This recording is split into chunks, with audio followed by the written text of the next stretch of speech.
Attempt a note on New Historicism. Answer.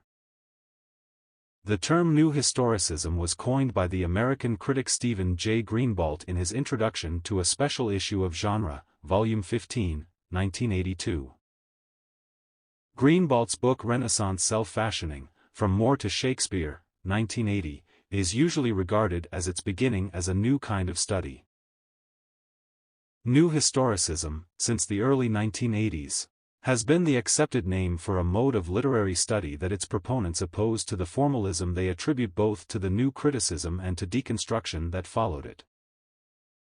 In place of dealing with a text in isolation from its historical context, new historicists attend primarily to the historical and cultural conditions of its production, and also of its later critical interpretations and evaluations. They observe the literary text not as somehow unique but as a kind of discourse situated within a complex of cultural discourse, religious, political, economic, aesthetic, which both shaped it, and in turn, were shaped by it.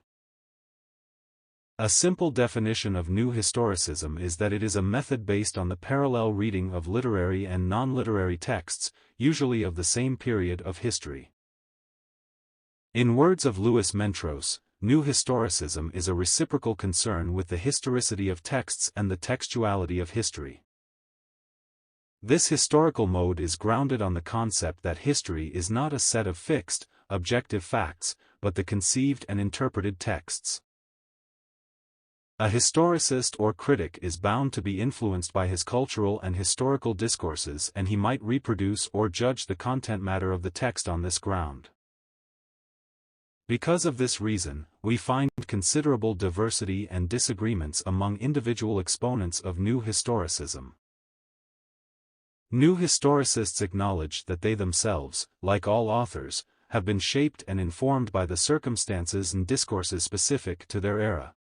Hence their own critical writings construct rather than discover ready-made textual meanings.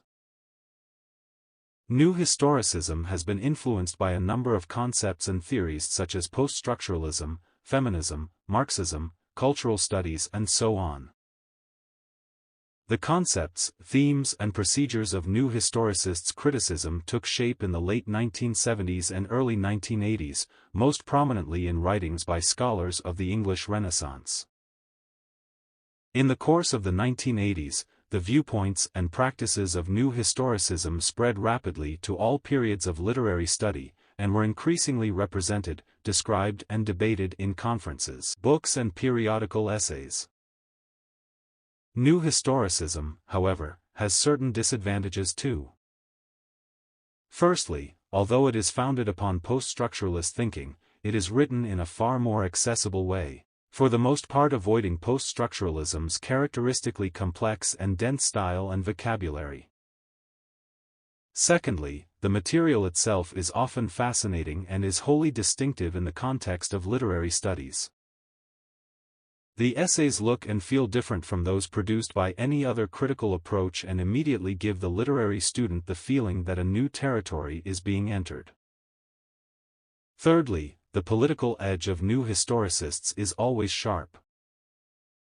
But, at the same time, it avoids the problems frequently encountered in a complex and straight way by Marxist criticism. It seems less overtly polemical and more willing to allow the historical evidence its own voice. Finished.